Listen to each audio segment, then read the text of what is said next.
Bab 2141. Kata-kata yang kejam. Setelah berbicara, Lin Yi melambaikan tangannya, membawa Wang Ying dan Wang Lu menjauh dari hotel, dan kembali ke mobil. Apa yang kukatakan tadi? Fokus belajarmu, jangan asal ikut makan-makan berantakan itu. Kau hanya membiarkan kata-kataku masuk telinga kanan dan keluar telinga kiri, kan? Begitu masuk ke dalam mobil, Wang Ying tidak dapat menahan diri untuk tidak memarahi. Jangan marahi aku lagi. Aku juga ingin cepat menghasilkan uang, lalu menafkahi keluarga. Aku tidak bisa mengharapkanmu menanggung biaya rumah tangga sendirian. Bukannya aku sebegitu miskinnya sampai tidak mampu membeli apapun. Kapan aku butuh kamu untuk? Sudahlah, dia sudah sadar kesalahannya, tidak perlu dibesar-besarkan. Lin Yi menyela. Cepat atau lambat dia akan menjadi penyebab kematianku. Wang Ying pemarah dan tidak sabar untuk menghibur Wang Lu. Jika Lin Yi tidak ada di sana, dia mungkin akan menamparnya. Tapi di industri ini, menghadiri jamuan makan seperti itu sudah biasa. Kalau mau beraksi, kita perlu membangun jaringan di jamuan makan seperti ini, kalau tidak, kita tidak akan bisa bertahan di industri ini, bisik Wang Lu. Kamu masih membantah. Wang Ying melotot dan berkata, sama seperti kejadian hari ini, jika Lin Yi tidak datang, apakah menurutmu aku bisa melakukan apapun sendiri? Wang Lu cemberut dan merasa sedikit takut saat mengingat kembali apa yang baru saja terjadi. Baiklah, tenanglah sekarang.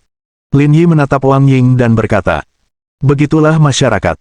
Siapa yang belum pernah dimanfaatkan sebelum mereka belajar dewasa? Waktu kita berdua menjalankan bisnis bersama, bukankah kita pernah dicemooh? Aku justru berpikir ini bagus, kemunduran adalah pelajaran. Kalau tidak, masa depan hanya akan semakin sulit. Tepat sekali, saudara Lin benar, timpal Wang Lu. Wang Ying menatap Lin Yi dengan tatapan kosong, teruslah manjakan dia, nanti dia akan hancur karenanya. Lin Yi tersenyum, lalu menggenggam tangan Wang Ying sebagai isyarat menghibur. Itulah harga yang harus dibayar di industri mereka. Risiko tinggi berarti keuntungan tinggi. Tunggu sampai Lulu terkenal, bayarannya untuk satu film bisa lebih besar daripada penghasilanmu seumur hidup. Tapi Anda tidak bisa mengorbankan integritas Anda. Dunia hiburan benar-benar kacau. Aku akan menghubunginya besok, dan dia seharusnya tidak punya masalah lagi di dunia hiburan. Saudara Lin, apakah kamu masih kenal orang-orang di industri hiburan? Tanya Wang Lu dengan heran. Aku kenal beberapa, tapi tidak banyak, jawab Lin Yi sambil tersenyum, ikuti saja aku besok. Tak lama kemudian, mereka bertiga pulang. Setelah dibujuk Lin Yi, Wang Ying tidak berkata apa-apa lagi kepada Wang Lu. Setelah mandi sebentar, mereka pun tidur. Keesokan paginya, Wang Ying bangun pagi untuk membuat sarapan, sementara Lin Yi, yang masih di tempat tidur, menelepon Yan Qi. Menelepon sepagi ini, apakah ada sesuatu? Sebenarnya, aku butuh bantuanmu. Sampai-sampai Direktur Lin datang menemuiku, pasti ada sesuatu yang lebih dari sekadar masalah kecil, kata Yan Qi sambil terkekeh, ada apa? Adik teman saya mahasiswa tingkat 2 di Akademi Drama Zonghai, dan dia relevan dengan industri Anda. Jika ada peluang di pihak Anda, carilah dia, kata Lin Yi. Biarkan dia mendapatkan pengalaman terlebih dahulu, jadi akan lebih mudah baginya setelah lulus. Saat ini ada kesempatan baginya untuk mencobanya, kata Yan Qi. Apakah itu akan mengganggu kelasnya? Sekolah drama tidak seperti sekolah lain. Jika ada kesempatan untuk berakting, prioritas diberikan pada syuting, karena semua yang mereka pelajari adalah untuk meningkatkan kemampuan akting, mendapatkan pengalaman di lokasi syuting lebih berharga daripada berada di kelas, jelas Yan Qi. Bagaimana penampilan adik temanmu? Ada fotonya. Kirimkan saja ke saya supaya saya bisa melihatnya. Tunggu sebentar, aku akan mencarinya. Tapi menurutku dia terlihat cukup bagus, hanya saja tidak segede kamu.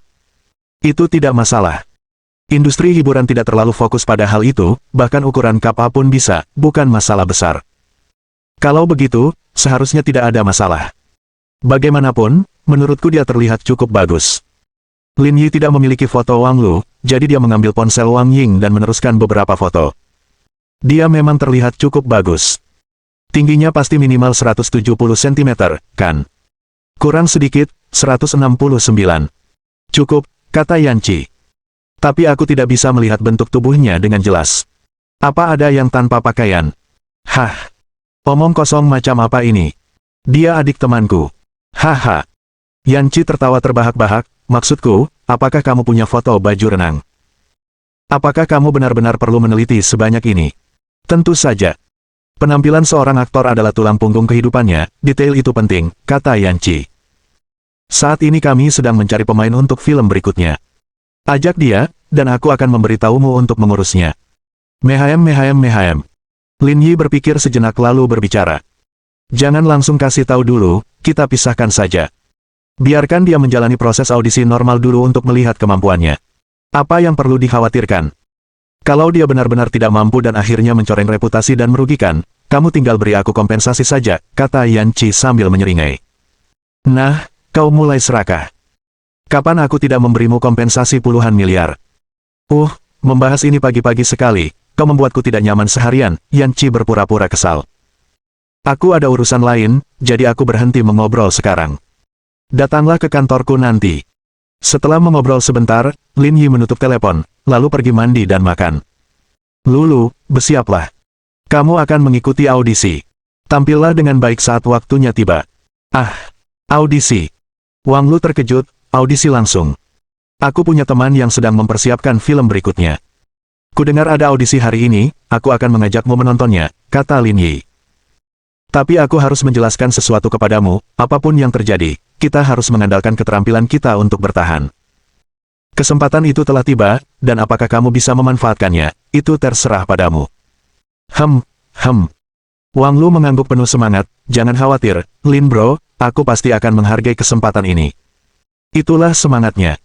Setelah makan malam, mereka bertiga pergi bersama. Wang Ying pergi ke perusahaannya, Lin Yi mengantar Wang Lu ke perusahaan Yan Qi. Benar saja, ketika mereka tiba di depan pintu masuk perusahaan, mereka melihat antrean panjang di luar, pria dan wanita, semuanya tanpa kecuali, tampak sangat tampan. Wang Lu tampak hebat, tetapi di antara orang-orang ini, dia tampak biasa saja. Ya Tuhan, ini budaya Weilan. Ada apa? Ini perusahaan yang sangat terkenal. Meskipun baru berdiri, drama-drama yang mereka produksi mendapat ulasan yang sangat baik dan telah membuat banyak orang terkenal. Mendengar penilaian Wang Lu, Lin Yi mendapat gambaran tentang keberhasilan perusahaan ini dalam industri. Itu bagus, memiliki titik awal yang baik itu penting. Tapi aku merasa, di hadapan orang-orang ini, aku tidak punya keuntungan sama sekali. Bab 2142. Apakah aku tidak menyenangkan untuk diajak bermain? Kamu berpikir begitu karena prioritasmu tercampur aduk. Wang Lu menatap Lin Yi, kakak Lin, aku tidak begitu mengerti maksudmu. Jika Anda menganggap penampilan sebagai spesialisasi Anda, sulit untuk bertahan di tempat kerja, kata Lin Yi. Karena di industri seperti siaran langsung atau dunia hiburan, ada banyak orang tampan. Keunggulanmu tidak akan ada. Tapi kalau kamu menganggap penampilanmu sebagai sebuah keunggulan, itu keuntungan besar. Misalnya, kalau kamu dokter, pengacara, polisi, ditambah penampilan yang prima, itu kombinasi yang sangat baik. Hampir tidak ada yang bisa mengalahkanmu. Mengerti? Wang Lu mengangguk dengan tegas, maksud Lin bro, aku harus benar-benar mengasah kemampuan aktingku. Kau mengerti ini, aku tidak akan bicara lagi. Pergilah dan lihat bagaimana perkembangannya. Kalau ada yang tidak bisa kau tangani, hubungi saja aku. Aku ke sana sekarang. Setelah Wang Lu keluar dari mobil, Lin Yi menemukan tempat parkir dan kemudian pergi ke kantor Yan Qi. Dia menemukannya sedang menelepon, dengan roti setengah dimakan dan susu kedelai di samping mejanya. Melihat Lin Yi masuk, Yan Qi memutuskan panggilannya dan bangkit menyambutnya masuk. Apa kamu sudah makan? Sudah. Lin Yi berbaring malas di sofa, kamu sibuk? Kalau sibuk, aku bisa pergi. Hanya hal-hal kecil, aku akan segera menyelesaikannya. Yan Qi pergi membuatkan Lin Yi secangkir kopi dan meletakkannya di depannya. Aku baru saja melihatnya, dan aku berpikir untuk membiarkan saudara perempuan temanmu mencoba untuk peran utama wanita. Lin Yi duduk tegak, kau bercanda. Dia baru kelas 2 kuliah, dan kau ingin dia menjadi pemeran utama. Apa kau tidak takut dia akan mengacaukan dramanya? Berhenti main-main. Beri dia kesempatan untuk mendapatkan pengalaman. Biarkan dia menjadi pemeran utama setelah kemampuan aktingnya meningkat. Itu tidak berlebihan seperti yang kamu pikirkan, kata Yan Qi. Masalahnya, drama kami yang akan datang adalah drama remaja kampus. Ada banyak aktris yang cukup berbakat, tetapi mereka kurang memiliki rasa itu, lagi pula, mereka yang cukup terkenal semuanya berusia 30-an. Jadi, saya berpikir untuk mencoba pendekatan yang berbeda dengan aktris-aktris muda ini, mungkin kita akan menemukan sesuatu yang mengejutkan. Setelah mendengarkan Yan Qi, Lin Yi mengangguk sambil berpikir, baiklah, lakukan sesukamu, tapi syaratnya aktingnya harus bagus. Lagi pula, kau tak akan bisa berbuat banyak kalau ada yang menghalangimu. Aku mengerti. Aku akan memeriksanya sebentar lagi. Baiklah, lanjutkan saja pekerjaanmu. Aku punya waktu luang, jadi sebaiknya aku berkeliling di perusahaanmu. Kenapa harus ke tempat lain? Kan kantorku asyik, ya. Tidak ada apa-apa di kantormu, aku sudah melihatnya sekilas. Apa serunya? Yanchi mengusap pipinya sambil tersenyum nakal. Memang, kantornya sendiri tidak menarik, tapi orang-orangnya lebih menyenangkan. Yakin tidak mau mencobanya? Lin Yi mendapat pencerahan, kalau begitu, aku harus mencobanya. Jendela besar dari lantai hingga langit-langit ini jauh lebih menarik daripada rumahku. Aku tahu kau akan mengatakan itu. Selama 2 jam berikutnya, keduanya terlibat pertempuran singkat. Setelah itu, mereka berdua merasa segar dan bersemangat. Yanchi kemudian menemukan sepasang stoking baru, memakainya sambil berbicara. Ayo pergi, audisinya seharusnya sudah hampir selesai. Ayo kita lihat. Saya melihat antrean panjang waktu datang. Apa benar-benar bisa selesai secepat itu? Ini tidak seperti wawancara kerja, tidak membuang banyak waktu, kata Yanchi. Para asisten akan melakukan penyaringan awal. Mereka yang tidak memenuhi syarat akan langsung dicoret tanpa diberi kesempatan untuk audisi. Selebihnya, setiap orang hanya diberi waktu 1 atau 2 menit. Prosesnya tidak akan lama. Hanya 1 atau 2 menit. Apa yang bisa kamu temukan dalam waktu itu? Audisi berbeda dengan wawancara kerja. Sutradara berpengalaman tidak perlu mengikuti audisi, cukup sekali pandang dan mereka akan tahu seperti apa seseorang. Prosesnya sebenarnya cukup cepat. Yanchi menyisir rambutnya lagi, tampak berwibawa dan penuh suasana, lambang wanita dewasa. Ayo turun dan lihat. Aku cukup penasaran dengan orang yang kamu bawa. Ayo pergi. Di ruang konferensi lantai 2 perusahaan, semua aktor yang datang untuk audisi ada di sana. Sebagian besar dari mereka telah menyelesaikan magangnya, hanya sedikit yang masih menunggu dengan cemas. Wang Lu duduk di sudut ruang konferensi, mengepalkan tangannya, menggumamkan sesuatu dengan suara pelan, jelas-jelas gugup. Karena ini adalah pertama kalinya dia mengikuti audisi sendirian. Dia tidak tahu bagaimana kelanjutannya. Aku tidak menyangka dia akan datang hari ini juga, sungguh sial. Dong Yao, yang duduk di dekat pintu, berkomentar. Dia mengira jika dia bisa masuk ke dalam drama Zhao Yongqiang, dia tidak perlu repot-repot datang ke sini untuk mengikuti audisi. Namun setelah kejadian kemarin, dia bergegas ke sini hari ini, berharap bisa mendapat suntikan. Namun yang mengejutkannya, Wang Lu juga muncul. Jangan khawatirkan dia. Sutradara banyak bicara denganmu saat audisi, kurasa dia tertarik padamu. Dia tidak punya peluang, kata teman sekelas Dong Yao, Chen Yufei. Aku pasti akan mendapatkan pemeran utama wanita ketiga hari ini, tapi rasanya agak kurang beruntung. Seorang mahasiswa tingkat 2 benar-benar ingin bersaing denganku. Dia tidak tahu berat badannya sendiri. Baiklah, santai saja. Kamu praktis sudah mendapatkan peran utama wanita ketiga, tidak perlu kesal padanya. Aku tidak mau diganggu olehnya. Wang Lu, kemarilah giliranmu untuk audisi, kata asisten yang berdiri di luar. Baiklah, aku datang. Wang Lu menjawab dengan tergesa-gesa, merapikan pakaiannya, dan berjalan menuju pintu. Junior, sebaiknya kau tampil bagus. Ini bukan seperti makan malam tadi malam, ini tempat di mana kemampuanmu diperhitungkan. Kalau aktingmu tidak bagus, kau akan tereliminasi. Pagi-pagi sekali, Wang Lu telah melihat Dong Yao dan Chen Yufei, tetapi dia mengabaikan mereka. Namun dia tidak menyangka mereka benar-benar akan memulai percakapan dengannya. Kamu tidak perlu khawatir tentangku, kata Wang Lu tanpa menyembunyikan ketidaksenangannya. Dan ingat, aku pasti akan mendapatkan peran ini, jadi kamu tidak akan bisa menyombongkan diri pada akhirnya. Kepercayaan diri itu bagus, tapi terlalu percaya diri itu kesombongan, kata Dong Yao. Kamu baru belajar akting selama setahun dan belum punya pengalaman akting sebelumnya. Apa yang membuatmu berpikir kamu bisa bersaing denganku? Dong Yao menyilangkan tangan di depan dada dengan ekspresi jijik. Jika Zhao Yong tidak tertarik padamu tadi malam, pemeran utama wanita ketiga akan menjadi milikku secara otomatis, dan bukan giliranmu. Benar sekali. Apa kau benar-benar berpikir kemampuan aktingmu bisa mengalahkan kami? Bermimpilah, timpal Chen Yufei. Bab 2143. Cobalah peran utama wanita. Apa gunanya mengatakan hal-hal ini sekarang?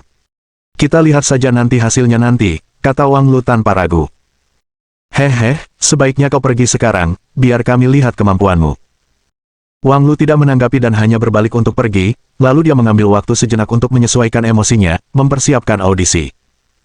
Tak lama kemudian, Lin Yi dan Yan Qi naik lift ke lantai 2 dan menuju ke ruangan paling dalam, berdiri di dekat pintu belakang dan jendela. Mereka kebetulan melihat bahwa orang yang mengikuti audisi di dalam adalah Wang Lu. Itu gadis yang kamu bawa masuk, bukan? Lin Yi mengangguk. Dia terlihat cukup baik, tapi akan lebih baik lagi kalau dia bisa sedikit lebih langsing. Tingginya hampir 1,7 meter dan beratnya bahkan tidak mencapai 100 pon, bukankah seharusnya dia makan lebih banyak untuk menambah berat badan? Jika berat badannya bertambah, dia tidak perlu berakting lagi. Lin Yi terdiam sejenak, lalu tiba-tiba mengerti. Kamera membuat orang terlihat lebih berat, bukan? Cerdas. Baiklah, aku akan sampaikan pendapatmu padanya, tapi pertama-tama mari kita lihat seberapa baik dia. Yan Qi mengintip dari balik pintu dan juga menelepon sutradara, meminta Wang Lu melakukan adegan tambahan selama 10 menit atau lebih. Bagaimana menurutmu? Aktingnya agak kurang halus, beberapa detailnya agak kaku, tapi itu bukan masalah besar. 2 bulan bersama sutradara seharusnya cukup untuk membimbingnya, meskipun saya perlu membahas detailnya lebih lanjut dengan sutradara. Baiklah, kau urus saja. Setelah menonton sebentar, mereka berdua kembali ke kantor, sementara Wang Lu, yang telah menyelesaikan audisinya, kembali ke ruang rapat untuk menunggu hasil akhir. Bibir Dong Yao melengkung membentuk seringai saat dia berkata dengan nada menyombongkan diri. Bukankah seseorang sudah bersumpah akan mendapatkan peran pemeran utama wanita ketiga? Tapi sepertinya hasilnya tidak seperti itu. Bagaimana kamu tahu aku tidak akan mendapatkannya? Hasilnya belum keluar. Hasilnya belum diumumkan, tapi aku baru saja bertanya kepada asisten sutradara. Mereka bilang mereka sangat puas denganku, menganggapku sangat cocok untuk pemeran utama wanita ketiga. Intinya, aku sudah pasti menang. Apa kau tidak akan menyerah begitu saja? Wang Lu terkejut, setelah sekian lama bersiap, dia tidak menyangka akan mendapat hasil seperti ini. Hasil akhirnya belum keluar. Masih belum pasti siapa yang akan menang, jadi jangan terlalu cepat senang. Baiklah, kita lihat saja nanti. Lagi pula audisinya hampir selesai. Wang Lu tidak menjawab, karena dia merasa sedikit bersalah. Dia tidak tahu apakah Dong Yao mengatakan yang sebenarnya atau tidak. Tetapi dia punya firasat bahwa Dong Yao tidak akan bercanda di saat seperti ini. Dengan cemas dan gugup, setelah sekitar 20 menit, audisi pun selesai, hanya menyisakan pengumuman hasil. Sementara itu, Lin Yi, Yan Qi, dan beberapa direktur dari perusahaan mereka semuanya menuju ke ruang rapat. Sutradara Sun, bagaimana pendapat Anda tentang para aktor yang mengikuti audisi hari ini? Apakah Anda menemukan yang cocok? Orang yang dipanggil Yan Qi sebagai direktur Sun bernama Sun Yuseng, direktur drama kampus remaja yang akan datang dari perusahaan mereka. Menurutku orang bernama Dong Yao itu cukup bagus, sangat cocok untuk pemeran utama wanita ketiga. Bagaimana dengan Wang Lu? Apa pendapatmu tentang dia? Mereka yang berhasil dalam industri ini semuanya licik. Yan Qi telah memintanya untuk memberikan perhatian khusus kepada Wang Lu selama audisi, yang tidak menyisakan keraguan bahwa ada hubungan di antara keduanya. Namun, berdasarkan budaya dan filosofi perusahaan, lebih baik jujur saat ini. Keputusan akhir ada di tangan Presiden Yan. Gadis itu juga lumayan. Dia memancarkan aura yang sangat murni. Namun, pemeran utama wanita ketiga adalah penjahat, dan selama penampilannya, dia selalu memberiku kesan yang benar, yang kurang cocok dengan karakter pemeran utama ketiga. Jadi, untuk peran ini, menurutku Dong Yao lebih cocok, kata Sun Yuseng sambil tersenyum. Tapi kalau Presiden Yan merasa Wang Lu punya potensi lebih, kita bisa pilih dia. Dengan bimbingan, saya yakin masalah dan kekurangan ini bisa diatasi. Tidak perlu, aku masih cukup percaya pada penilaianmu, tapi aku punya ide lain. Silakan, Presiden Yan. Bagaimana menurutmu jika dia memainkan peran utama wanita? Ah, pemeran utama wanita. Ekspresi Sun Yuseng tampak tidak menyenangkan. Presiden Yan, Anda yakin tidak bercanda?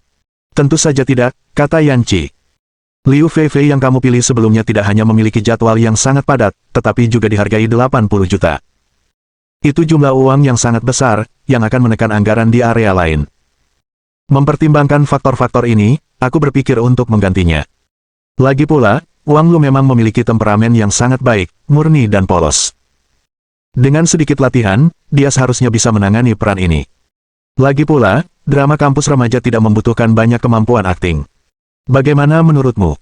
Memang. Sun Yuseng merenung serius, membiarkannya mencoba tidak apa-apa. Lagi pula, beberapa adegan pertama adalah penampilan solonya. Kalau tidak berhasil, kita masih bisa menggantinya nanti. Kalau begitu, mari kita lakukan seperti itu. Lin Yi tidak mengajukan keberatan apapun terhadap pengaturan Yan Qi. Dia telah mengatakan semua yang perlu dikatakan, dan bahkan dengan koneksi yang terlibat, dia tidak akan bercanda tentang kepentingan perusahaan, dia harus dapat menilai situasi dengan tepat. Kalau begitu kamu lanjutkan pekerjaanmu, aku akan turun dulu. Kamu tidak ikut denganku. Sebaiknya aku tidak pergi, tapi jangan ungkapkan hubungan kita. Kalau kita jadi berpuas diri dan kemudian lengah, itu buruk. Kamu benar, ketergantungan itu tidak baik. Setelah percakapan singkat, Lin Yi turun dan kembali ke mobilnya untuk menunggu Wang Lu. Sementara itu, asisten direktur masuk ke ruang rapat dan berbicara kepada mereka yang hadir. Tolong suruh Dong Yao bersiap, dia akan bergabung dengan kru minggu depan. Cara pengumuman hasil agak santai, tetapi mereka yang berkecimpung di industri itu tahu bahwa Dong Yao telah terpilih. Mendengar berita itu, Dong Yao hampir melompat kegirangan. Meski itu hanya peran perempuan yang ketiga, itu tetap saja merupakan kesempatan langka bagi pelajar seperti mereka. Terima kasih, Direktur Sun, karena telah memberi saya kesempatan ini. Jangan bahas itu. Kembalilah dan persiapkan diri dengan baik. Jadwal syutingmu sekitar setengah bulan hingga 20 hari, jadi persiapkanlah dengan matang. Baiklah, aku pasti akan mempersiapkannya dengan matang.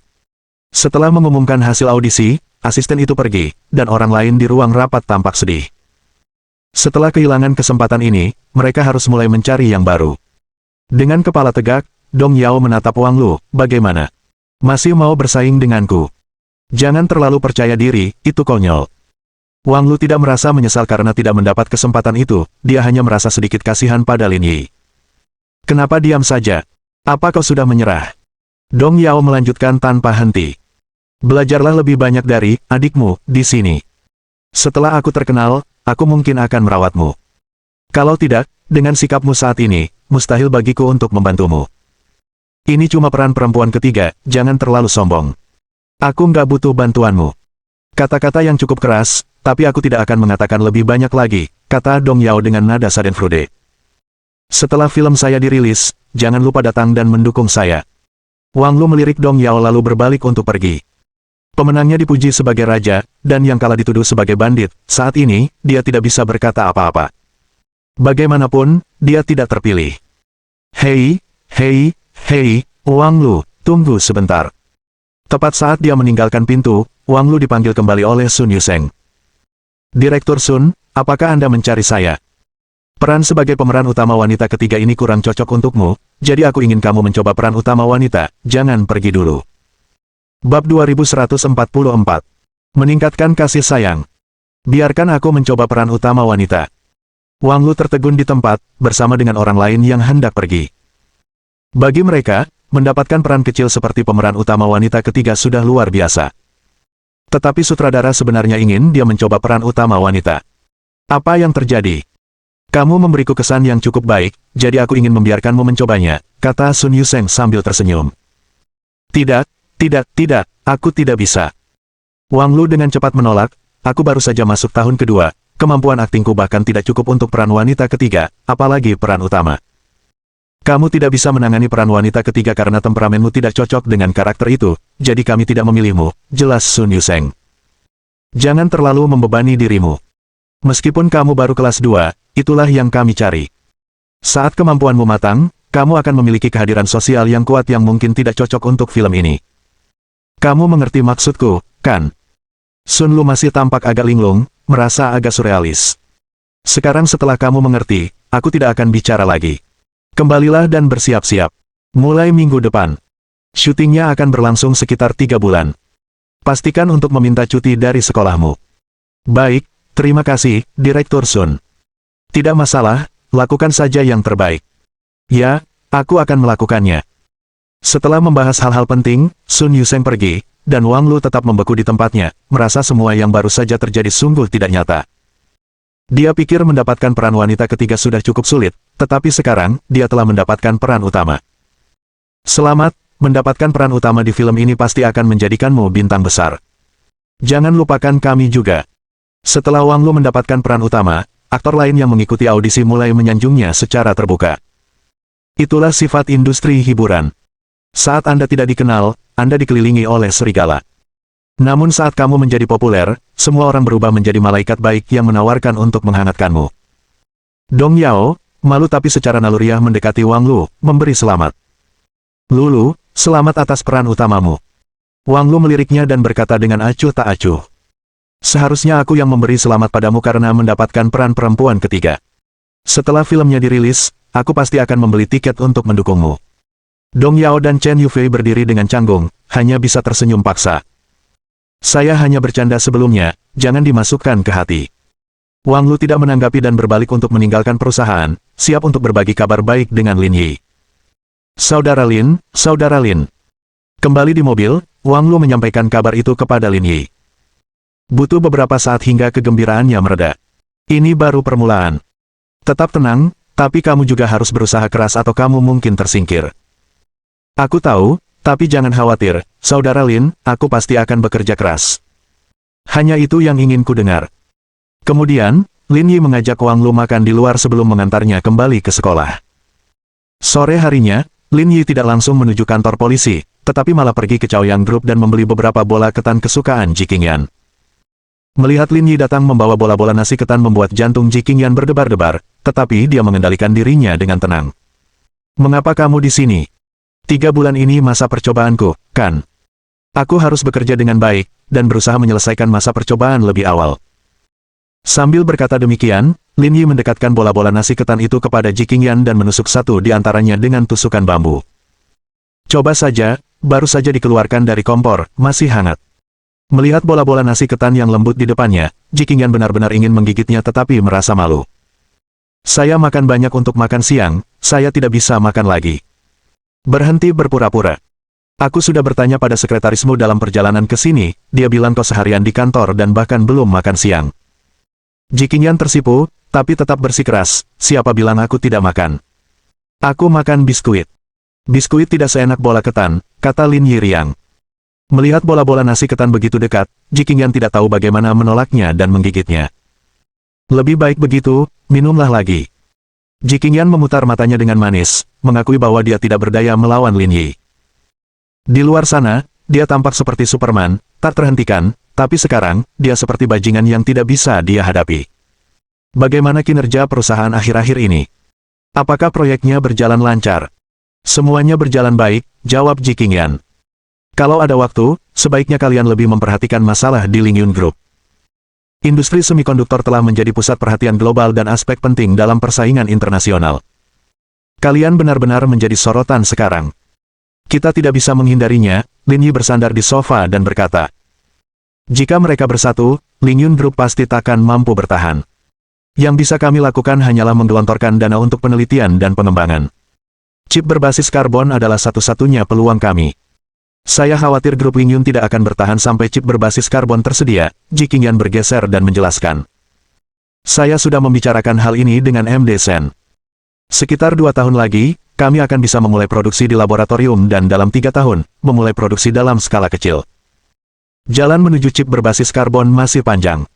Jika kami tidak bisa bertahan, semuanya berakhir. Kita tidak perlu terlalu pesimis, kata Lin Yi. Setidaknya, pasar di daratan Tera Tenggara masih dalam kendali saya.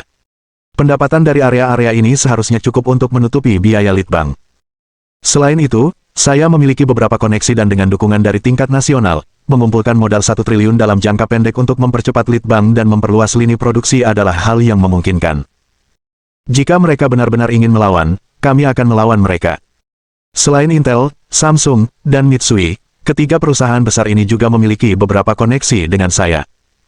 Itu seharusnya sedikit mengurangi batasan mereka terhadap kami, masih ada peluang, semuanya tergantung siapa yang bermain lebih keras. Keganasan yang terpancar dari Lin Yi meyakinkan Ji Qingyan bahwa Lin Yi masih sama, tidak berubah. Dengan kamu berpikir seperti ini, aku tidak khawatir. Ji Qingyan terus menangani dokumen-dokumennya, aku harus bekerja, jangan ganggu aku. Kerja bisa dilakukan kapan saja, cuaca hari ini bagus sekali, sayang kalau cuma di kantor. Ini waktu yang tepat untuk berganti musim, ayo belanja dan beli baju. Ji Yanyan menatap Lin Yi. Bukankah kamu orang yang paling benci berbelanja? Dulu aku tidak menyukainya, tapi sekarang aku menyukainya. Lin Yi membuat wajah menggoda pada Ji Qingyan, ayo pergi.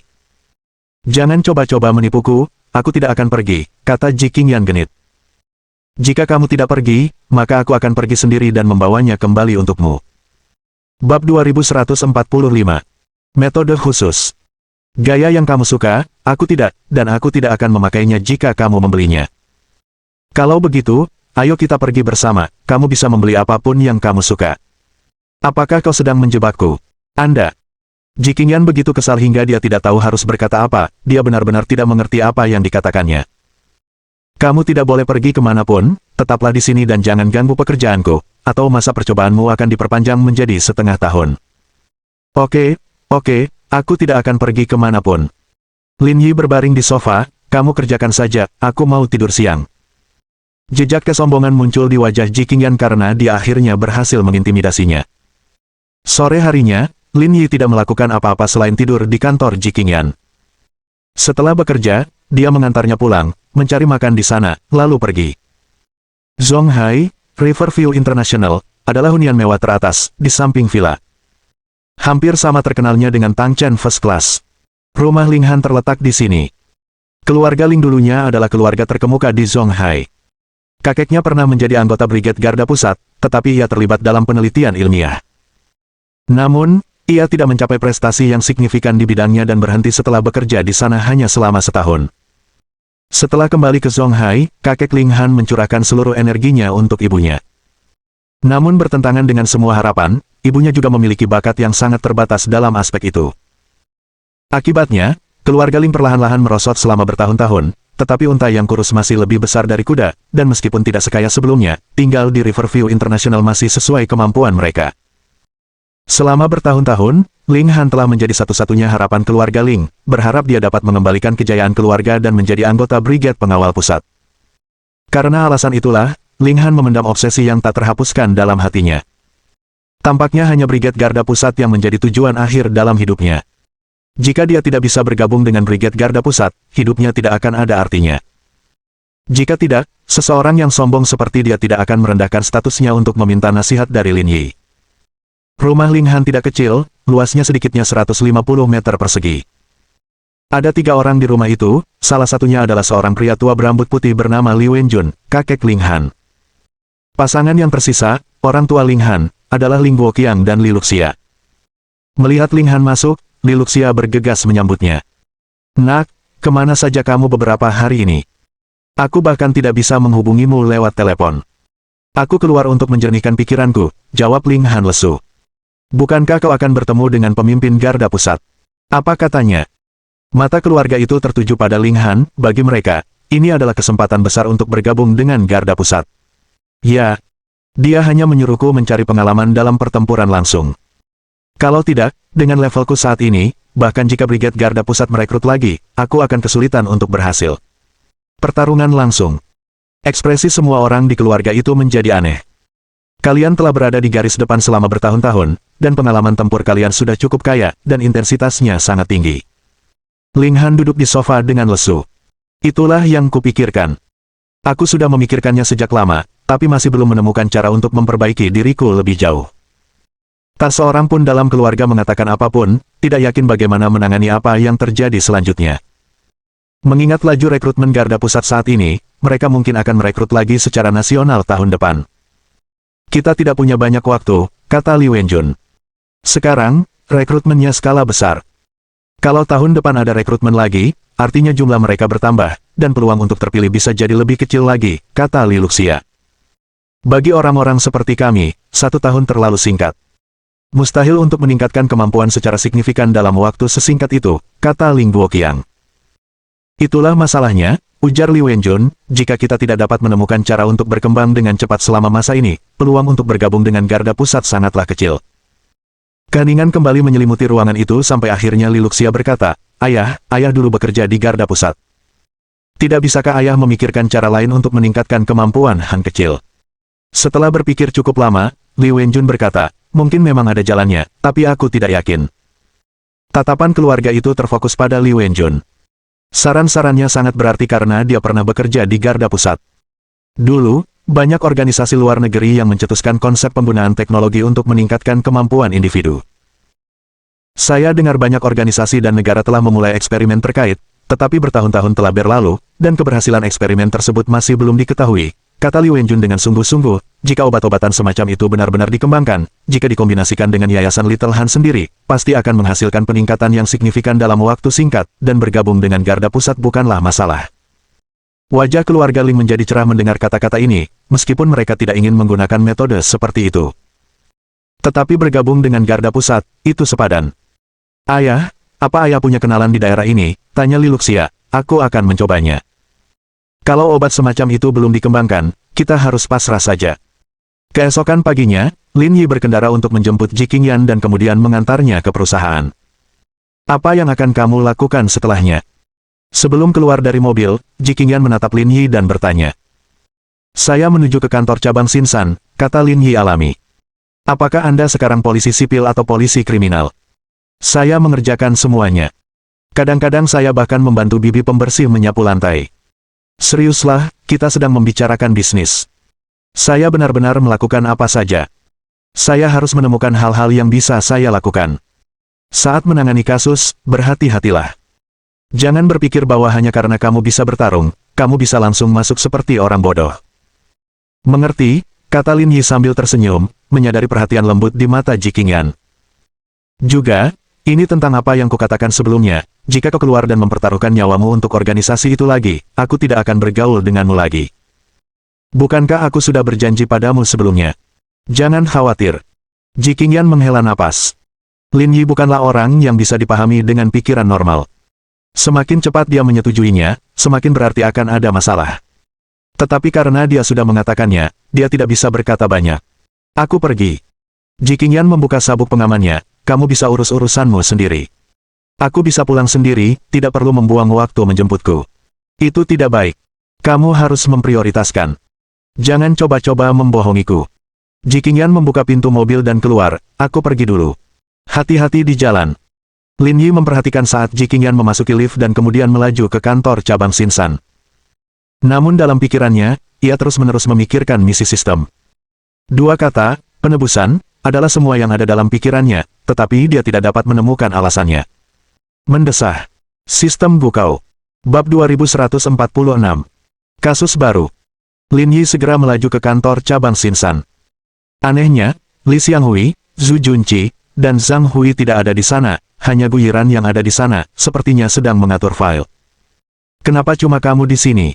Di mana saudara Li dan yang lainnya? Ada kasus penyerangan serius, saudara Li dan yang lainnya pergi untuk menanganinya, kata Gu Yiran tanpa menoleh. Kasusnya tidak begitu serius, jadi saya tidak ikut dengan mereka. Kau membuatnya terdengar mulia, tapi menurutku ada alasan lain, kata Lin Yi sambil duduk di sofa. Kenapa aku membuatnya terdengar mulia? Kalau saja tidak ada cukup banyak orang, aku pasti sudah pergi. Aku yakin kamu tidak pergi karena kamu sedang menstruasi. Gu Yiran tertegun sejenak, menatap Lin Yi dengan aneh. Bagaimana kamu tahu? Kamu biasanya pakai celana jeans, tapi kamu hanya pakai celana longgar saat sedang menstruasi. Siapa bilang pakai celana longgar berarti aku sedang menstruasi, bantah Gu Yiran. Jika kamu pikir aku salah, kamu bisa membuktikan ketidakbersalahanmu dengan melepas celanamu. Lin Yi, aku akan membunuhmu. Gu Yiran mengambil buku catatan hitam dari meja dan melemparkannya ke Lin Yi. Namun, Lin Yi cepat bereaksi dan tidak terkena. Tetapi pada saat itu, Zhang Peng bergegas mendekat. Kakak Lin, Ji Qingyan, ada kasus yang rumit. Seorang wanita menelepon polisi, mengatakan putranya hilang, dan dia tidak bisa menghubunginya. Mendengar ini, keduanya menjadi serius. Sudah berapa lama dia hilang? Sekitar 2 hari. Apa sebenarnya yang terjadi? Apakah si penelepon memberikan detailnya? Dia bilang putranya pergi ke kuliah lalu menghilang, dan dia belum pulang. Lin Yi dan Gu Yiran saling bertukar pandang. Menurut peraturan, jika seseorang hilang selama lebih dari 24 jam, kasusnya harus ditangani, karena situasinya bisa ringan atau serius, sehingga harus ditangani dengan hati-hati. Ayo pergi, aku akan pergi bersamamu. Setelah mengatakan itu, Lin Yi menatap Gu Yiran. Kamu berada dalam situasi khusus, sebaiknya kamu tidak pergi. Apa istimewanya aku? Gu Yiran, tampak malu tapi berpura-pura tegar, berkata. Aku akan pergi bersama. Gu Yiran tidak terlalu peduli dengan masa menstruasinya. Dia orang yang tegas dan memiliki kepribadian yang kuat. Tak lama kemudian, mereka bertiga pun berangkat bersama-sama dan melaju menuju rumah si penelepon. Lokasi kejadian berada di kawasan permukiman biasa yang terletak di lingkar luar. Kantor cabang Xinsan awalnya berada di pinggiran kota, dan rumah si penelepon bahkan lebih jauh lagi di pinggiran kota, sangat sederhana, tidak sesuai dengan orang kaya. Peneleponnya adalah seorang wanita berusia 50-an, berpakaian sangat sederhana. Berdasarkan pengalaman masa lalu, dia tampak sebagai orang yang relatif sederhana. Hal ini membuat penanganan kasus menjadi jauh lebih mudah. Tolong, Pak Polisi, bantu saya menemukan anak saya. Kalau terjadi apa-apa padanya, saya tidak akan bisa hidup, seru wanita parubaya itu putus asa. Tolong tenang dulu, kata Lin Yi. Ceritakan dulu tentang putra Anda, kami perlu menganalisis detailnya, dan mencoba memberi kami petunjuk sebanyak mungkin. Baiklah, baiklah, aku akan bekerja sama. Selama beberapa menit berikutnya, wanita parubaya itu menjelaskan situasi keluarganya. Namanya Ma Guilan, dan putranya Zhu Xiangbin. Dia telah lulus dengan gelar Master 4 atau 5 tahun yang lalu. Karena berbagai alasan, dia belum menemukan pekerjaan yang cocok dan lebih banyak menghabiskan waktu di rumah. Namun 2 hari yang lalu pada sore hari, dia mengatakan akan pergi ke suatu pertemuan promosi produk kosmetik dan belum pulang sejak itu. Ponselnya masih bisa dihubungi pada malam hari itu, tetapi sekitar 24 jam kemudian. Kadang tidak bisa dihubungi, kadang tidak dijawab. Setelah memperoleh informasi, mereka bertiga minggir untuk menganalisis apa yang mungkin terjadi. Sepertinya bukan penculikan, teleponnya masih bisa dihubungi sesekali, dan awalnya, ada yang menjawab. Mengingat situasi keluarganya, kita bisa mengesampingkan kemungkinan penculikan. Berpikir selama setengah menit, Lin Yi mengungkapkan pikirannya. Menurutmu, ini lebih mirip skema piramida. Aku juga berpikir begitu, kata Zhang Peng. Saya pernah menangani beberapa kasus serupa, dan rasanya hampir sama, mungkin tidak lama lagi kerabatnya akan menerima telepon darinya. Lin Yi mengangguk, kurasa dia sedang menjalani cuci otak organisasi dan mungkin akan menghubungi keluarganya setelahnya. Kalau begitu, tidak perlu terlalu khawatir. Setidaknya nyawanya aman selama dia tidak berbuat salah, kata Guyiran. Tapi kita masih harus melihat seperti apa organisasinya, lebih baik menanganinya dengan cepat, kata Lin Yi. Ayo kita cari tahu lebih banyak, mungkin kita bisa mengikuti alurnya untuk sampai ke Melon. Mereka kemudian kembali ke Ma Guilan dan bertanya. Di mana pertemuan agensi produk kosmetik yang dihadiri putra Anda? Saya tidak yakin, tapi beberapa hari yang lalu dia bilang menemukan peluang untuk meraup untung besar, tapi butuh modal $50.000. Dia yakin itu akan menghasilkan uang, jadi saya tidak terlalu banyak berpikir dan memberinya semua tabungan kami. Mungkinkah dia diculik setelah mengambil uang itu? Bibi, tolong tenang, Lin Yi menghibur. Berdasarkan pengalaman kami, $50.000 tidak sebanding dengan penculikan yang dilakukan seseorang. Kemungkinan besar itu organisasi skema piramida. Kemungkinan besar tidak akan lama lagi sampai kerabatnya, termasuk Anda, mulai menerima telepon untuk menginvestasikan uang. Pantau terus ini. Jika ada berita, segera hubungi kami. Oke, tidak masalah. Cincin. Apakah anakmu menghubungi kamu? Jangan beri dia uang, aku sudah menelepon polisi. Sepertinya dia diculik oleh organisasi skema piramida, polisi ada di sini bersamaku. Lin Yi dan yang lainnya saling bertukar pandang, berpikir untuk pergi mencari petunjuk lain, tetapi secara kebetulan, dia telah menelepon. Berikan teleponnya padaku. Ma Guilan menyerahkan teleponnya, dan Lin Yi dengan santai menyalakan speaker. Halo, saya petugas polisi dari kantor cabang Xinsan, menangani kasus Zhu Xiangbin. Bisakah Anda memberitahu saya perkembangan kasus Anda? Oke, saya Bibi Zhu Xiangbin. Dia baru saja menelepon saya, katanya dia punya waralaba merek mewah internasional dan ingin saya bergabung dengannya, meminta $50.000. Saya merasa ada yang janggal, jadi saya menelepon untuk bertanya, sepertinya ini skema piramida. Kau benar, kata Lin Yi. Datanglah ke tempatnya sekarang, aku akan mengajarimu apa yang harus dilakukan selanjutnya, jangan beritahu dia. Bab 2147. Sikap yang disebut gentleman. Baiklah, aku berangkat sekarang. Setelah menutup telepon, Lin Yi berkata, pada dasarnya kita bisa memastikannya, ini kasus skema piramida. Dapeng, hubungi teman-teman Zhu Xiangbin, lihat apakah mereka menerima telepon darinya. Menurut kesimpulan Lin Yi, jika Zhu benar-benar terlibat dalam skema piramida, dia tidak akan menunggu begitu lama untuk menelepon ke rumah. Dia mungkin menghubungi orang lain terlebih dahulu, dan Ma Guilan tidak mengetahuinya. Dimengerti, Saudara Lin.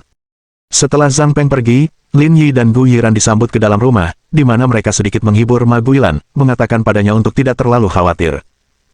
Sekitar 20 menit kemudian, saudara ipar Ma Guilan, Liu Xiaoli, tiba di rumahnya. Istri Little Tu, apa yang sebenarnya terjadi, mengapa dia terlibat dalam skema piramida? Aku tidak tahu. Kalau bukan karena para polisi ini yang memberitahuku apa yang terjadi, aku pasti masih bingung, kata Ma Guilan sambil menyeka air matanya. Kalian berdua tenanglah sedikit, ini bukan kiamat, setidaknya tidak ada bahaya yang mengancam jiwa, kalian seharusnya merasa tenang, kata Lin Yi. Ceritakan lebih banyak tentang situasinya, apa sebenarnya yang dia katakan kepadamu? Dia tidak banyak bicara, hanya bilang dia menemukan proyek besar dan bertanya apakah saya mau ikut, dan juga bilang kalau kita berhasil, kita bisa menghasilkan setidaknya $500.000 setahun. Saya tidak yakin, jadi saya menelepon Anda, lalu Anda menyuruh saya datang ke sini, kata Liu Xiaoli. Lin Yi mengangguk sambil berpikir. Sekarang, Anda telepon dia kembali dan katakan bahwa menurut Anda kesepakatan bisnis ini terdengar bagus dan Anda ingin bergabung, lalu tanyakan bagaimana cara ikut serta. Liu Xiaoli sedikit gugup, apakah saya perlu menggunakan uang saya sendiri? Lin Yi tertawa pelan, jangan khawatir, kamu tidak perlu mengeluarkan uang sendiri, telepon saja untuk bertanya, dan kami akan mengurus sisanya. Merasa lega karena dia tidak perlu menggunakan uangnya sendiri, Liu Xiaoli merasa tenang. Tidak mungkin baginya untuk memasukkan uang, tetapi menelepon untuk bertanya bukanlah masalah besar. Lin Yi menemukan kertas dan pena di rumah, menuliskan apa yang ingin dia katakan, dan menyerahkannya kepada Liu Xiaoli untuk memastikan dia tahu apa yang harus dikatakan. Liu Xiaoli mengeluarkan ponselnya, membaca apa yang ditulis Lin Yi, dan menghubungi nomor Zhu Xiangbin. Keponakan, aku sudah memikirkannya, dan kesepakatan ini tampaknya cukup bagus, tetapi apakah kamu yakin kita bisa menghasilkan $500.000 setahun? Bibi, apa Bibi tidak bisa percaya padaku, kalau ada masalah dengan proyek ini? Aku tidak akan menelepon Bibi, aku punya peluang bisnis yang bagus, aku jelas memikirkan keluarga kita dulu, kata Zhu Xiangbin bersemangat. Lagi pula, kesempatan ini hanya datang sekali, kalau kamu tidak setuju sekarang, aku akan memberikannya kepada orang lain, nanti akan terlambat untuk datang kepadaku. Baiklah, baiklah, aku ikut. Setelah selesai, Liu Xiaoli melirik catatan itu dan berkata, tapi aku tidak bisa terlibat secara pribadi. Kalau paman buyutmu tahu aku mengambil uang itu, dia akan menceraikanku. Jadi, apa yang harus kita lakukan? $50.000 itu tidak banyak, kalau kamu tidak bisa memberikan uangnya, kamu tidak akan bisa bergabung dengan proyek ini. Saya masih punya tabungan pribadi yang tidak diketahui paman buyutmu. Kebetulan saya punya keponakan jauh yang bekerja di Zonghai, keluarga kami cukup dekat. Saya akan memberinya uang untuk membantu saya menyelesaikan proyek ini. Tidak apa-apa, suruh saja seseorang membawakan uangnya saat waktunya tiba, kata Zhu Xiangbin. Tapi sekarang, statusku sudah berubah, dan sepertinya kau tidak mungkin bertemu langsung denganku. Awalnya, kau harus mengikuti pelatihan, suruh keponakan jauhmu itu pergi ke Jalan Yusu nomor 84, dan tunggu sebentar, aku akan mengirimkan nomor teleponmu. Sesampainya di sana, cukup sebutkan namaku, dan seseorang akan mengurus sisanya untukmu. Baiklah, baiklah, aku akan meneleponnya sekarang. Setelah membahas masalah serius, Liu Xiaoli dengan gugup menutup telepon. Pak, apakah yang saya katakan itu benar? Ada masalah? Bagus sekali, saya sudah mengumpulkan informasi yang diperlukan, jadi tinggal di rumah saja dan tunggu kabar terbaru dari kami. Pak Polisi, tolong urus ini, Anda harus membawa anak saya kembali dengan selamat, Ishak Ma Guilan. Jangan khawatir, tetap tenang, kami sering menangani kasus seperti ini dan punya banyak pengalaman. Setelah mengobrol sebentar, Zhu Xiangbin mengirimkan nomor telepon, dan Lin Yi serta Guyiran mencatatnya tanpa tinggal lebih lama dan langsung turun ke bawah. Baru saja aku periksa, alamat yang disebutkan Zhu Xiangbin berada di bawah yurisdiksi kantor polisi Songjiang. Haruskah kita menghubungi mereka? Tanya Guyiran. Ini masalah sepele, tidak perlu menelepon, akan terlihat seperti kita tidak bisa mengatasinya sendiri. Sambil berbicara, Lin Yi memeriksa arlojinya. Seharusnya tidak ada yang lain di sini. Aku akan memeriksa situasinya. Kalau tidak ada urusan lain, kau bisa kembali ke kantor polisi. Kau akan menangani ini sendirian. Ini bukan kasus besar, aku bisa mengurusnya sendiri, kata Lin Yi. Kamu lagi haid, jangan ikut-ikutan aku bikin berantakan. Malu banget kalau sampai bocor. Awalnya, Guyiran ingin mengucapkan terima kasih kepada Lin Yi karena telah bersikap sangat sopan, tetapi setelah ucapan terakhirnya, dia hampir ingin menendangnya sampai mati. Enyah. Aku hanya menunjukkan kepedulianku padamu, kau sungguh tidak sopan. Pergi dari hadapanku, aku tidak mau repot-repot denganmu. Setelah memarahi Lin Yi, Guyiran menoleh dan pergi, mengabaikannya. Karena mobilnya diambil oleh Zhang Peng, Lin Yi memanggil taksi dan menuju ke alamat di sisi Zhujiang. Sekitar 40 menit kemudian, Lin Yi tiba dengan taksi di Jalan Yusu Tanda Pagar 84, mendapati bahwa itu adalah gedung perkantoran yang tampak cukup tua, tidak terlalu baru, agak kumuh di antara gedung-gedung tinggi di pusat kota Zonghai. Setelah mengamati keadaan sekitar sebentar, Lin Yi tidak membuang banyak waktu lagi dan menghubungi nomor telepon yang ditinggalkan Su Xiangbin. Halo, siapa ini? Suara seorang wanita terdengar melalui telepon, terdengar agak berat dan bahkan sedikit waspada. Halo, saya mendapatkan nomor ini dari Su Xiangbin, saya ingin terlibat dengan proyek Anda. Oh, aku mengerti. Setelah memahami niat Lin Yi, nada suara wanita itu tiba-tiba menjadi hangat. Di mana kamu sekarang? Di Jalan Yusu Tanda Pagar 84, dia memintaku untuk datang ke sini dan menelepon kalian. Tunggu sebentar, aku akan turun untuk menemuimu. Oke. Lin Yi hanya menanggapi dan meregangkan anggota tubuhnya, merasa sedikit bersemangat dengan kasus ini. Berdasarkan cara kerja sistem biasanya, tahap misi, penebusan, ini mungkin adalah tahapnya. Ia memperkirakan hal itu tidak akan memakan waktu seharian untuk menanganinya, dan bertanya-tanya imbalan apa yang akan diberikan sistem itu. Bab 2148. Pai terbaik. Dering, dering. Tepat saat Lin Yi sedang menunggu lawan bicaranya turun, ponsel di sakunya berdering, itu adalah panggilan dari Zhang Peng. Kakak Lin, aku sudah memeriksanya, dia menelepon beberapa teman sekelas, dan isinya kurang lebih sama, mencoba menarik mereka ke dalam skema itu, tapi mereka semua menolak, dengan alasan kekurangan uang. Dengan sekali sentakan, Zhang Peng menyalakan sebatang rokok di ujung telepon yang lain, lalu menghisapnya dalam-dalam. Berdasarkan petunjuk yang kami miliki saat ini, tidak diragukan lagi ini pasti penipuan. Aku sudah di tempat persembunyian mereka. Kamu bisa kembali ke kantor polisi. Aku bisa mengurus semuanya sendiri di sini. Kamu yakin gak apa-apa sendirian? Aku dengar dari saudara Zhang, orang-orang ini bisa sangat kejam kalau didesak, dan meskipun kamu tangguh, harimau pun gak akan sanggup melawan sekawanan serigala. Mereka bahkan bukan husky, jangan menghina serigala. Zhang Peng tertawa terbahak-bahak. Kalau begitu aku tidak akan khawatir. Tapi ingat untuk menelepon jika ada sesuatu yang terjadi. Jangan khawatir, aku tahu apa yang kulakukan. Mereka di sini, aku harus pergi sekarang. Baiklah, baiklah, aku tutup teleponnya. Lin Yi menutup telepon, dan tak lama kemudian ia melihat seorang wanita mengenakan sepatu hak tinggi dan pakaian bisnis masuk dari dalam gedung. Dia tampak berusia 30-an, rambutnya diwarnai warna kuning yang paling tidak disukai Lin Yi. Dia tidak bisa menghilangkan kesan orang kampungan pada dirinya. Setelah berjalan keluar gedung, wanita berambut kuning itu mengukur Lin Yi. Apakah Anda orang yang diperkenalkan oleh Su Xiangbin? Lin Yi mengangguk, menegaskan kecurigaannya. Mendapat jawaban yang diinginkannya, wanita berambut kuning itu tersenyum, lalu mengulurkan tangannya dengan tatapan penuh semangat di matanya. Halo, saya Sekretaris Manajer Umum Wilayah Asia Pasifik di Jiamaxi Group asal Amerika. Nama saya Chen Fang. Mendengar judul yang mengesankan ini, reaksi internal Lin Yi dipenuhi dengan sumpah serapah. Gelarnya terdengar jauh lebih menakutkan daripada gelarnya sendiri, benar-benar mengesankan. Halo, aku Lin Yi. Lin Yi mengulurkan tangannya dengan hangat. Tapi aku baru dengar Hermes. Jiamaxi baru aku kenal. Itu hanya ketidaktahuanmu. Chen Fang membalik rambutnya dengan percaya diri, dan gerakan itu hampir membuat Lin Yi tertawa terbahak-bahak. Kalau saja Ji Qingyan atau Yan Qi melakukan gerakan seperti itu, kehadiran mereka yang berwibawa akan tak tertahankan, memancarkan penindasan. Namun saat ia melakukannya, hal itu terasa janggal, seperti upaya meniru yang canggung, syarat dengan nuansa semi-urban. Jiamaxi kami adalah anak perusahaan yang sepenuhnya dimiliki oleh Hermes dan merupakan merek mewah mereka yang baru diluncurkan, yang ditujukan untuk membuka pasar mewah di Tiongkok, oleh karena itu Anda mendapatkan penawaran yang sangat menarik. Begitu ya, sepertinya ini peluang yang fantastis untuk menghasilkan uang. Saya ingin bergabung. Chen Fang mengangguk setuju. Anda direkomendasikan oleh Su Xiangbin, jadi dia pasti sudah menjelaskan situasi perusahaan kepada Anda. Saya tidak akan repot-repot memberi Anda kuliah tambahan. Saya akan mengatur agar Anda menjadi agen kami.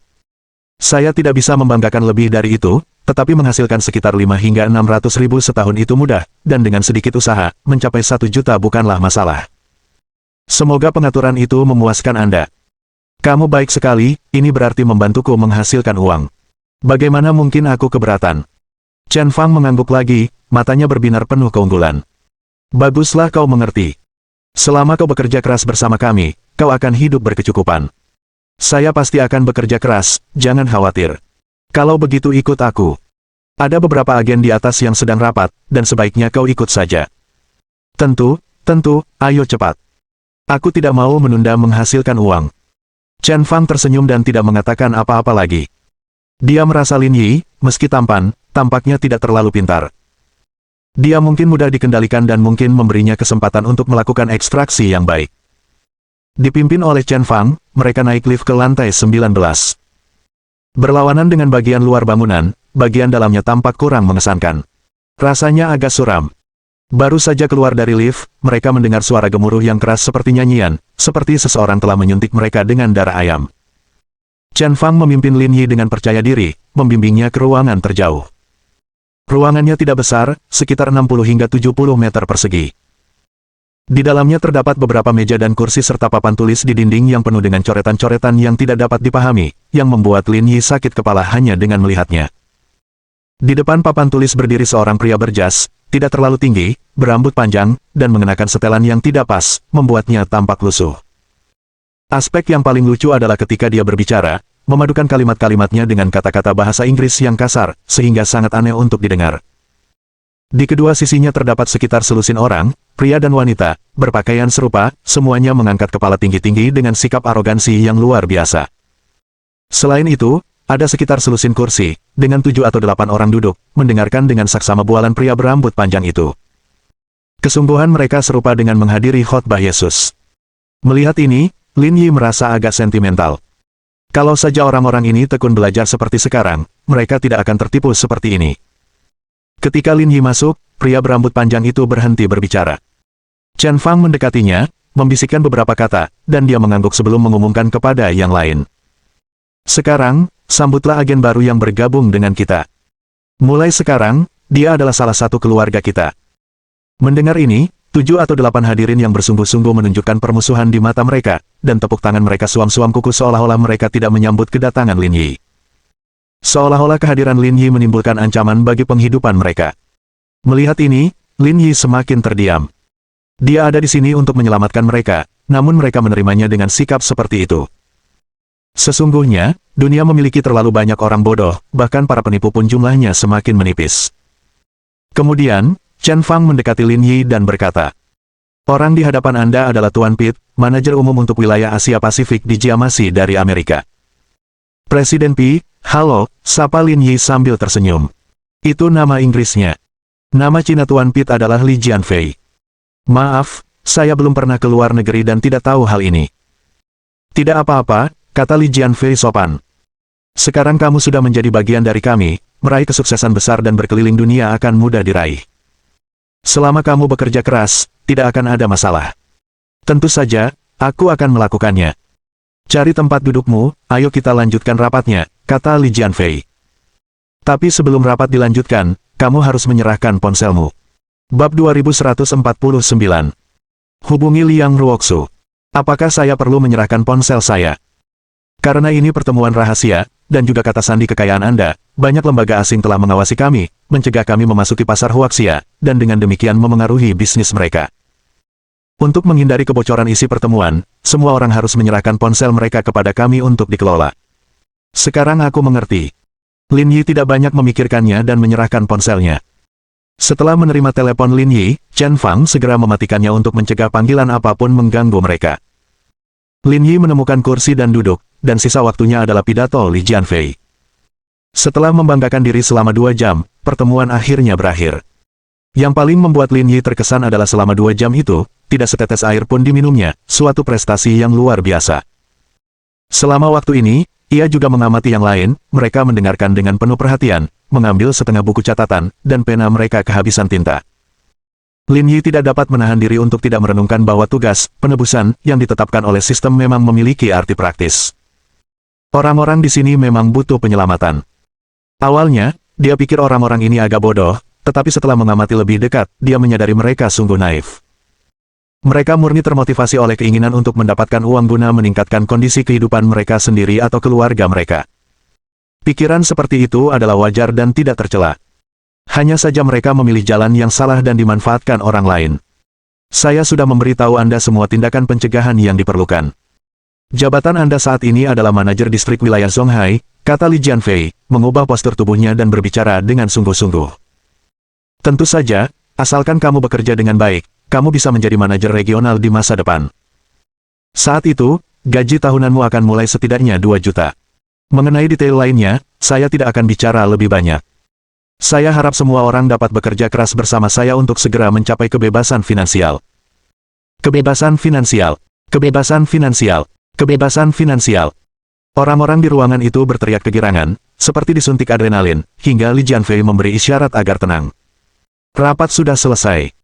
Untuk menyambut kedatangan Anda, grup Jiama telah menyiapkan makan malam prasmanan mewah. Semuanya, silakan masuk ke mobil dan bergabunglah dengan saya. Semua orang dengan bersemangat meninggalkan tempat duduknya dan keluar gedung. Akan tetapi, ponsel mereka tidak dikembalikan selama proses ini, namun tampaknya tidak ada yang peduli. Di luar gedung, sebuah mobil van Iveco diparkir, dan para hadirin naik satu persatu. Lin Yi memilih tempat yang tidak mencolok untuk duduk, memperhatikan pesta pora orang-orang ini, tiba-tiba merasa sedikit emosional. Jika dia tidak memiliki sistem, dia kira dia akan melakukan segala cara untuk menghasilkan uang, mungkin tidak berbeda dengan orang-orang ini. Saat itu, ia mengutuk kaum kapitalis itu, tidak pernah membayangkan bahwa dalam hitungan tahun saja, ia akan menjadi salah satu dari mereka. Hidup memang suatu hal yang aneh. Tanpa disadari, pemandangan di luar jendela telah berubah, bukan lagi gedung-gedung tinggi, tetapi seolah-olah pinggiran Zonghai. Namun mobil van itu tidak berhenti, terus melaju menuju kejauhan. Jika semuanya berjalan sesuai harapan, langkah selanjutnya adalah memenjarakan orang-orang ini dan terus mengembangkan bawahan lebih banyak. Jika dilakukan dengan baik, mereka bahkan mungkin menerima perlakuan yang baik. Namun jika ada yang tidak patuh, mereka akan menghadapi pukulan yang keras. Dan orang-orang di sini tampaknya tidak menyadari semua ini, sungguh menyedihkan. Setengah jam kemudian, pemandangan perkotaan telah lenyap, hanya 1 atau 2 desa terpencil yang sesekali terlihat. Setelah 15 menit berikutnya, van itu berhenti di depan sebuah bangunan kecil berlantai 2. Lin Yi melihat keluar jendela, melihat 2 rumah yang mirip. Mungkin, mereka juga telah menyewakannya. Dan ini sesuai dengan pola operasi mereka juga. Selain ketiga bangunan ini, tidak ada yang lain, kalaupun terjadi apa-apa, tidak akan ada seorang pun yang tahu. Saat itu, Li Jianfei berkata, "Ini 3 villa yang sudah kita beli. Makan malam mewah hari ini akan diadakan di sini, dan ini juga akan menjadi lokasi kerja kalian nanti. Sekarang, turunlah dari kendaraan dan sambutlah kehidupan yang indah." Lin Yi. TMD ini disebut villa. Mereka seharusnya mengunjungi pavilion Jiushu agar orang-orang ini mengerti seperti apa wujud villa sesungguhnya. Ayo, turun dan lihatlah, aku tidak sabar lagi. Dengan sigap, 7 atau 8 orang yang tertipu itu bergegas keluar dari kendaraan, mata mereka penuh semangat juang. Di bawah bimbingan Li Jianfei, kelompok itu memasuki gedung 2 lantai. Di dalam aula, sebuah meja bundar besar telah disiapkan berisi lebih dari selusin hidangan. Namun hidangannya terlihat sangat biasa, sebagian besar berupa sayur-sayuran dan hidangan dingin, dan total biaya meja itu mungkin tidak melebihi 200 yuan. Para hadirin bertukar pandang canggung setelah melihat sajian yang jauh dari kata mewah.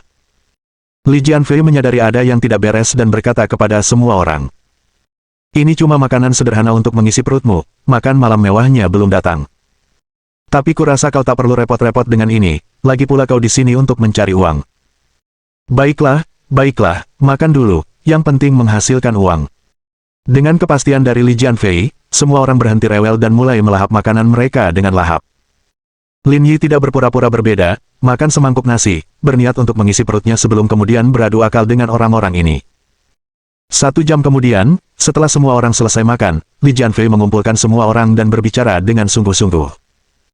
"Saat makan, saya menerima pesan dari markas besar, yang isinya ingin memilih seorang agen umum di antara kalian." Mendengar ini, mata semua orang berbinar dan wajah mereka menunjukkan keinginan kuat untuk menang. "Semuanya, tetap tenang, aku tahu kalian semua ingin menjadi agen umum. Lagi pula, hanya dengan mencapai posisi ini saja sudah menjamin penghasilan tahunan sebesar 2 juta, tetapi hanya ada 1 tempat untuk agen umum, dan kita harus memilih yang terbaik. Kurasa kalian semua mengerti ini. Direktur Li, sebaiknya Anda memberitahu kami kriteria penilaiannya, baru kita bisa bersaing secara adil. Kompetisinya cukup sederhana, siapapun yang bisa merekrut 10 orang dan menjadi agen regional Zonghai berhak menjadi agen umum," kata Li Jianfei serius. Mengingat keterbatasan posisi, siapapun yang berhasil mencapai tugas ini terlebih dahulu akan menjadi agen umum. Semua orang harus menghargai kesempatan ini. Bab 2150. Pukul jika tidak patuh. Setelah itu, Li Jianfei mengembalikan ponsel itu kepada Lin Yi dan rombongannya. Namun, rekan-rekannya terus mengawasi mangsanya dengan ketat. Jika mereka mendapati seseorang menelepon orang yang tidak terkait, mereka akan langsung menyita ponselnya untuk menghindari masalah. Direktur Lee, di mana kita harus berkumpul setelah menghubungi orang-orang kita? Tempat pertemuannya masih gedung tempat saya memberi kuliah hari ini, waktunya besok pukul 10. Baiklah, kami mengerti. Mereka yang menerima ponsel sangat bersemangat, masing-masing termotivasi penuh, berharap dapat meraih kesempatan untuk menjadi agen umum. Lin Yi menjelajahi daftar kontak di ponselnya. Dia melakukan panggilan pertama ke Liang Ruoxu. Kamu meneleponku saat ini, apakah kamu ingin mengundangku makan malam, kata Liang Ruoxu. Tapi malam ini, adikmu sibuk, coba jadwalkan dengan Presiden Ji. Saya tidak mengajak Anda makan malam, melainkan membicarakan sebuah kesepakatan bisnis menguntungkan yang ingin saya libatkan Anda. Bisnis yang menguntungkan. Di ujung telepon lainnya, Liang Ruoxu terkejut oleh kata-kata Lin Yi. Apakah dia perlu menghasilkan lebih banyak uang? Bahkan jika ada urusan bisnis yang harus dibicarakan, dia seharusnya menelepon ibunya sendiri, bukan ibunya. Trik apa yang dilakukan Lin Yi? Benar, kesepakatan yang menguntungkan, menjamin Anda setidaknya $50.000 setahun. Liang Ruoxu semakin bingung. $50.000 tidak ada apa-apanya pada levelnya. Apa yang kau bicarakan padaku tentang ini? Saya sekarang agen regional untuk kosmetik impor, dan saya ingin mengajak Anda bergabung. Temui saya besok pagi pukul 10 di Jalan Yusu 84, dengan biaya agen sebesar $50.000. Liang Ruoxu tidak langsung menjawab, samar-samar merasa ada yang tidak beres. Untungnya, ia menuruti kata-kata Lin Yi dan setuju. Oke. Baiklah, sampai di sini dulu, saya tutup teleponnya sekarang. Setelah menutup telepon, Lin Yi melanjutkan menelusuri daftar kontaknya, lalu menelepon Chen Bingqiang. Dia mengulangi informasi yang sama yang baru saja dia bagikan kepada Liang Ruoxu. Dibandingkan dengan Liang Ruoxu, Chen Bingqiang memiliki lebih banyak pengalaman. Dia sudah menduga ada sesuatu yang tidak beres pada awalnya, tetapi dengan riang setuju. Setelah memutuskan panggilan dengan Chen Bingqiang, Lin Yi menelepon Mo Hongshan. Isi pembicaraan mereka serupa, dan respons Mo cepat, tidak membuang waktu sebanyak Liang Ruoxu. Setelah menelepon ketiganya, Lin Yi terus menelusuri kontaknya. Ia menemukan beberapa nomor untuk pimpinan di Kementerian Perindustrian dan Teknologi Informasi, tetapi setelah memikirkannya, ia memutuskan untuk tidak melakukannya. Mereka semua ada di Yanjing, dan sangat sibuk. Mendatangkan mereka ke sini besok pukul 10 agak tidak realistis. Selanjutnya, Lin Yi memanggil para pemimpin dari 10 departemen berbeda. Perdagangan, inspeksi disiplin, polisi bersenjata, keamanan publik, Mahkamah Agung, kantor kejaksaan, dan penjara pertama. Kemudian, pada Li Jianfei, dia berkata, Direktur Li, saya sudah mengumpulkan 10 orang sekarang. Cepat sekali. Li Jianfei tampak terkejut, orang-orang lainnya ini adalah orang-orang biasa dengan koneksi yang terbatas, dan mengumpulkan 10 orang untuk bergabung merupakan tantangan, tetapi Lin Yi berhasil melakukannya dengan cepat. Jaringan saya cukup luas, mendapatkan 10 orang tidaklah sulit, kata Lin Yi riang. Itu cukup bagus, kata Li Jianfei dengan puas. Jika 10 orang yang Anda bawa besok semuanya muncul, Anda akan menjadi agen regional kami. Baiklah, terima kasih, Direktur Li. Di depan Lin Yi, Li Jianfei berpura-pura, lalu memanggil seseorang untuk mengambil ponselnya sebelum berbalik dan pergi ke gedung paling dalam. Begitu dia masuk, teriakan melengking terdengar, disertai serangkaian kutukan. Ekspresi Li Jianfei tidak berubah, pemandangan seperti itu tampak biasa baginya saat dia berjalan langsung menuju lantai 2. Saat mencapai lantai 2, teriakan itu semakin keras. Pintu ruangan terbuka, dan Li Jianfei berjalan mendekat. Di dalam, 4 atau 5 pria menendang dan meninju seorang pria yang tergeletak di tanah, yang dipukuli sampai wajahnya biru dan bengkak, dengan banyak darah di lantai, pemandangan yang menyedihkan dan menyedihkan. Di dekat jendela berdiri seorang lelaki berusia 30-an, ramping dengan tulang pipi menonjol yang menyerupai kulit dan tulang. Dia menghisap sebatang rokok, sambil memperhatikan dengan acuh tak acuh orang yang dipukuli itu, ekspresinya tidak berubah. Bos, memberi seseorang pelajaran. Pria yang dipanggil bos, bernama Ma Dongxiang, adalah pemimpin geng. Hanya dalam kurun waktu 3 tahun, ia melakukan 8 kejahatan dan mengumpulkan lebih dari 10 juta melalui cara ilegal, kecerdasannya dan rencananya sungguh luar biasa. Ma Dongxiang mengangguk, berurusan dengan pembuat onar yang keras kepala, tidak hanya mencari masalah sendiri, tetapi juga menghasut orang lain untuk melarikan diri. Aku harus memberinya pelajaran hari ini, atau dia tidak akan ingat siapa Ma Dongxiang. Kalian semua penipu, kembalikan uangku, kata lelaki yang sedang berjuang itu sesekali, jelas-jelas berusaha keras untuk mengatasinya. Persetan, masih berani membawa uang bersamaku. Ma Dongxiang mengumpat sambil membuang puntung rokoknya. Kalau kau terus bikin masalah, aku akan jadikan kau makanan anjing. Kukatakan padamu, tak seorang pun akan tahu kalau aku membantaimu di hutan belantara ini, jangan paksa aku melakukannya. Setelah berkata demikian, Li Dongxiang memberi isyarat dengan tangannya. Terus pukul dia sampai dia patuh. Bawahan Ma Dongxiang melanjutkan serangan mereka. Saat kedua pria itu meninggalkan ruangan, Ma Xiangdong menatap Li Jianfei. Apa yang kamu butuhkan?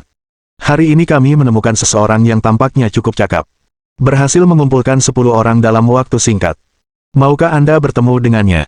Menggali lebih dalam mungkin akan menghasilkan keuntungan besar. Saya tidak punya waktu sekarang, beberapa orang terlalu gelisah, saya harus mengurus mereka dulu. Ma Xiangdong melihat arlojinya dan berkata. Jaga urusan di gedung depan tetap berjalan. Aku akan mampir setelah membereskan semuanya di sini. Baiklah, aku pergi dulu.